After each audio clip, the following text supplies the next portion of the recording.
প্ৰকৃতিৰ ৰম্যভূমি মাজুলী।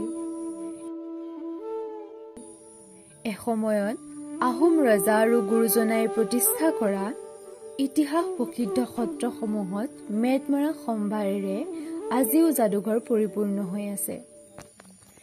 বিভিন্ন জাতি জনগোষ্ঠীৰ মিলনভূমি এই মণিকাঞ্চন ক্ষেত্ৰ দেশ বিদেশৰ পৰ্যটকৰ আকৰ্ষণৰ কেন্দ্ৰবিন্দু।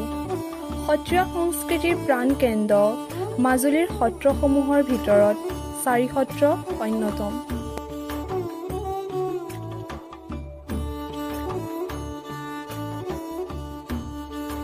৩০০ বছৰীয়া পৰম্পৰাৰে অনুষ্ঠিত হোৱা পালনাম মহোৎসৱ হৈছে আউনীআটী সত্ৰৰ অন্যতম প্ৰধান উৎসৱ। প্ৰতি বছৰে কাতি মাহৰ ২৫ তাৰিখৰ পৰা ৫ দিনীয়াকৈ এই পালনাম মহোৎসৱ অনুষ্ঠিত কৰা হয়।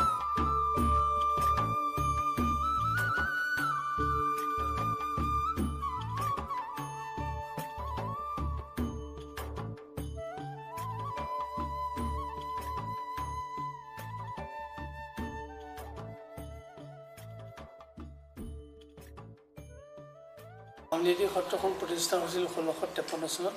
ৰজা জয়ধ্বজ সিংহই মাজুলীত এই সত্ৰখন প্ৰতিষ্ঠা কৰিছিল আৰু আউনীপানৰ এটা ভেটি আছিল। সেই ভেটিটোত সত্ৰখন প্ৰতিষ্ঠা কৰাৰ কাৰণে আউনীআটী হ'ল। আৰু আউনীআটী সত্ৰ বৰ্তমান ৫ নম্বৰ স্থানত আছে। মাজুলীত ৪টা স্থান পানীৰ মাজত, অৰ্থাৎ গৰাখহনীয়াই সত্ৰখন ডুবাই লৈ গ'ল।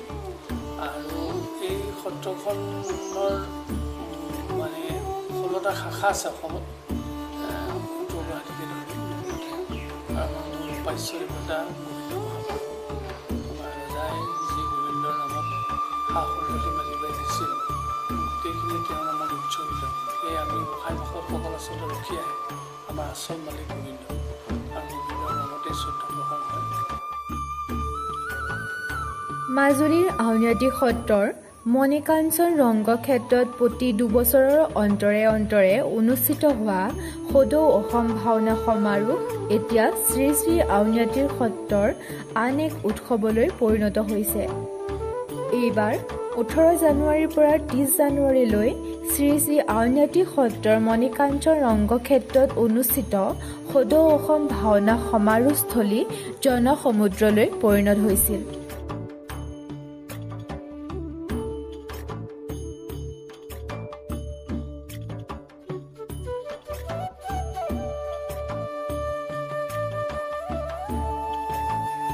পঁয়ত্ৰিছখন সত্ৰৰে পৰিবেষ্টিত মাজুলীৰ অন্যতম এখন সত্ৰ হৈছে মুখা শিল্পৰ কাৰণে বিখ্যাত নতুন চামগুৰি সত্ৰ। এই চামগুৰিৰ মুখাই পৃথিৱীৰ ২৭খন দেশৰ পৰ্যটকক মুখাশিল্পীসকলে স্বকীয় প্ৰতিভা উপহাৰ হিচাপে প্ৰদান কৰাই নহয়, লণ্ডনৰ মিউজিয়াম শুৱনি কৰি ৰাখিছে। চামগুৰি সত্ৰতেই ৰাস মহোৎসৱৰ বাবে প্ৰয়োজনীয় অঘাসুৰ, বকাসুৰ, ধেনুকাসুৰ আদি প্ৰকাণ্ড প্ৰকাণ্ড মুখাসমূহ নিৰ্মাণ কৰা হয়।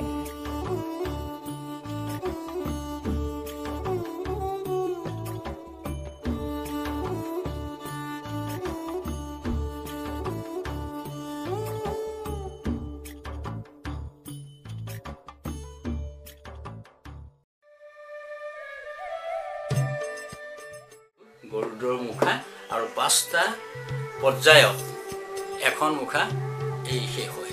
এয়া ৰঙৰ কামেৰে শেষ হ'ল। এয়া পিন্ধা জেগা, আৰু এয়া হ'ল মুখা আছিল এটা সময়ত অবাক, আৰু এতিয়া মুখা অবাক কৰি দিয়া হৈছে। গতিকে এইটোৱে ৰাইজৰ অকণমান গ্ৰহণ হৈছে আৰু জনপ্ৰিয় হৈছে। ঠিক সেইধৰণে আমাৰ সেই গৰুডৰে পুত্ৰ আকৌ জটায়ু, ৰামায়ণ কাহিনীৰ লগত জড়িত এই জটায়ু। আমাৰ বহুত চৰিত্ৰ আছে, যিবোৰ চৰিত্ৰ আমাৰ মুখমণ্ডলে প্ৰকাশ কৰিব নোৱাৰা। আমাৰ ডাঙৰ উৎসৱ ৰাস হৈ গ'ল, আৰু ৰাসত ওলোৱা বিভিন্ন চৰিত্ৰ বহুত মুখা ব্যৱহাৰ হয়। তাৰে শ্ৰীকৃষ্ণ একেবাৰে বাল্যকালত, একেবাৰে শিশু অৱস্থাত নিধন পুতনাৰ একুহি, এয়াও মুখত পিন্ধে আৰু পুতনাই কথা কয়।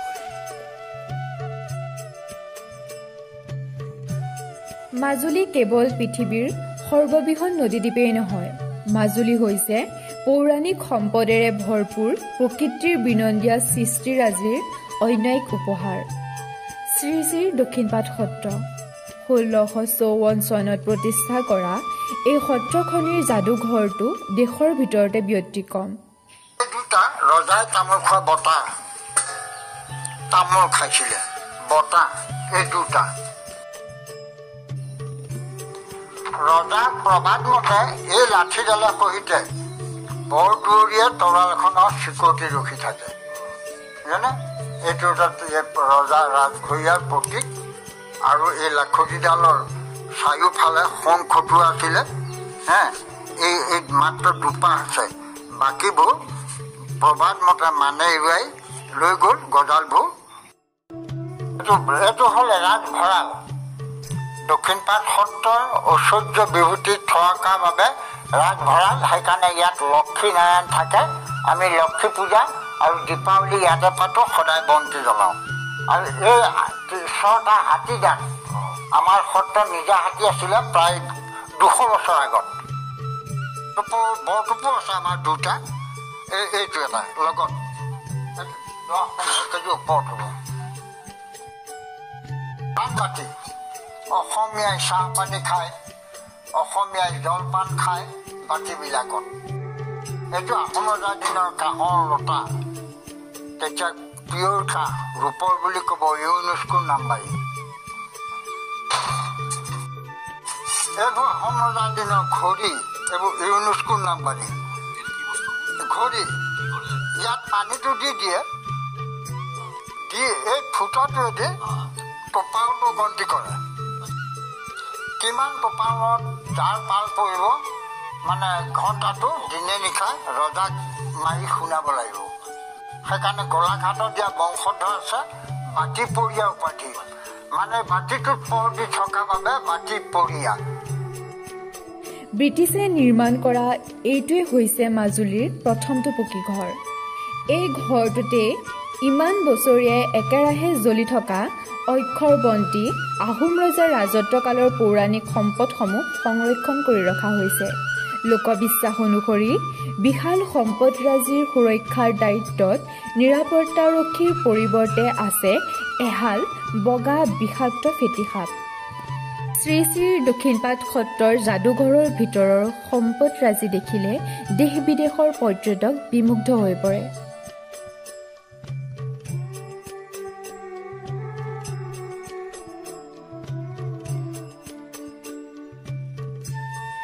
দ্বিতীয় বৃন্দাবনলৈ শৰৎকালত ৰূপান্তৰিত হোৱা সত্ৰভূমি মাজুলীৰ 4 সত্ৰৰ অন্যতম এখন সত্ৰ হৈছে শ্ৰী শ্ৰী গড়মূৰ সত্ৰ। এই সত্ৰখনৰ উৎসৱসমূহৰ ভিতৰত ৰাস, পালনাম আৰু ফাকুৱা উৎসৱেই প্ৰধান।